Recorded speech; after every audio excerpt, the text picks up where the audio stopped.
¿De dónde son? Ecuador. ¿Todos de Ecuador? ¿Y por qué están aquí? ¿Quieren trabajar? Sí, porque tenemos ganas de trabajar. Todos queremos trabajar. Está muy peligroso Ecuador. Tenemos inseguridad en todos los sentidos. No hay control en el país. ¿Y a dónde vas en los Estados Unidos? Pensilvania. Pennsylvania. Nueva York. New York. Chicago. Chicago. Chicago. Chicago. Oh, the U.S. facing a record number of migrant encounters at the border this month. Joining us to discuss it all, former New York State Homeland Security Advisor Michael Balboni. Michael, Bill Malugin, my colleague's been doing such a great job out in Arizona. A few weeks ago, I saw the same thing in Eagle Pass, Texas. These numbers, we've never encountered them. But one of the things that Texas Governor Greg Abbott did early on that certainly achieve the goal of bringing the border crisis to states well north of the border so they would understand the impact was to bus them to places like New York. In fact, we can show you a breakdown of the busing. You can see 82,900 total. Washington, D.C. got 12,000. I encountered some of those actual buses, and 30,000 to New York City. Now, what do you think about what Governor Abbott's been doing? Has this been effective? Was it smart? So what Governor Abbott was very successful in doing was making this a national issue. And when you think about the border crisis and the responsibility of protecting the United States, it should not fall to any one state. I mean, there are literally, over the years, millions of people who've come across that border. So how realistic is it that the state of Texas should be the one bearing that burden? This is a national crisis. It should be a national response. Now, in New York City, what's interesting about that number, Greg, that you talked about, is that it's 30,000, but yet there's over 100,000 migrants that have come in here, raising the question, how did everybody else get here? And that's really the crux of the problem. We don't know who is coming across the border or how they're getting here. And it's not simply folks coming from South or Central America. You raised such a great point, Michael, and that is the impact that the overall crisis, not just those buses, have had on places like New York. In fact, I was shocked to see this past week an op-ed from former Governor Andrew Cuomo in the New York Post writing this, of all things. I want to show it to you. The title is, "If the feds and the state don't take responsibility for the migrant crisis, New York City should sue," saying New York City is already in crisis dealing with a post-COVID economy, high vacancies, crime, homelessness, out-migration, and budget deficits. It cannot afford to pay the estimated $12 billion in migrant care. It continues on the next page. The city is the economic engine for the state and region. If the Big Apple falters, the consequences will be devastated, finally culminating in the feds and the state also mistreat migrants who are overconcentrated in one very dense city, packed in modern-day welfare hotels in 10 cities. Your reaction?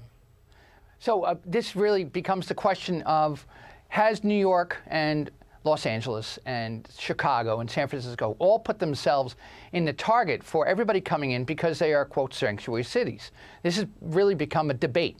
And there is a custom and practice and I'm not sure, it's not a state law, it's a city edict, which basically says if you show up to New York, you're going to be sheltered. You're going to be given aid. And what happened is nobody really expected that to ever really come into effect. But yet what this migrant crisis has shown is that the folks who are coming through the border, they know what cities will welcome them. I mean, you just heard in the lead up to this interview, you had migrants standing on the border saying, so where are you going? Well, I'm going to New York, I'm going to Chicago. There's no coincidence that those are the cities that are saying we're sanctuary cities. And so what Andrew Cuomo is saying is, in fact, correct. This is a city that is not ready to do this. Mayor Adams has been screaming about this for over a year, and the city really is not prepared. So now you're talking about budget cuts, and we don't have the COVID dollars that used to be there. And the economy is, so the stock market's doing great, but the question becomes, what is the future? The New York State Comptroller, Tom DiNapoli, has said, we're going to be facing some very tough times from the financial perspective for the state. You're right. That 60-day right to shelter law has certainly been standing the test here in this crisis. But if we widen the lens a little bit to go more macro and talk about the impact, and I want to get just one last question in with you on this, and that is, if you look at the number of illegal immigrant family households, the Center for Immigration Studies did this. Studies showed that 3 in 5, 59% of illegal-headed households are on some form of welfare. American taxpayers are paying for that, Michael. There's a huge question about what we're spending per migrant family and what we spend on, say, senior citizens through Medicaid and Medicare.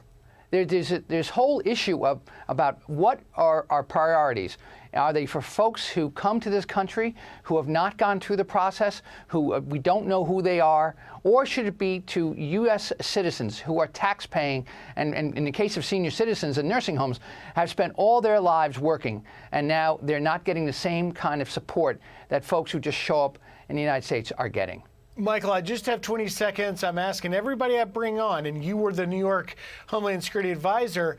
What one piece of advice would you give the folks in Washington from President Biden to the Republicans trying to come up with a resolution here to get this under control? Yeah.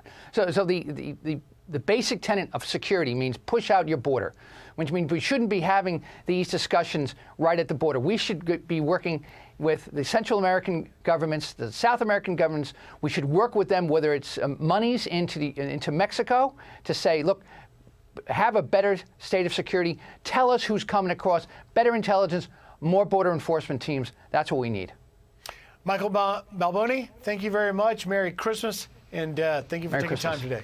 I'm Steve Doocy. I'm Brian Kilmeade. And I'm Ainsley Earhart. And click here to subscribe to the Fox News YouTube page to catch our hottest interviews and most compelling analysis.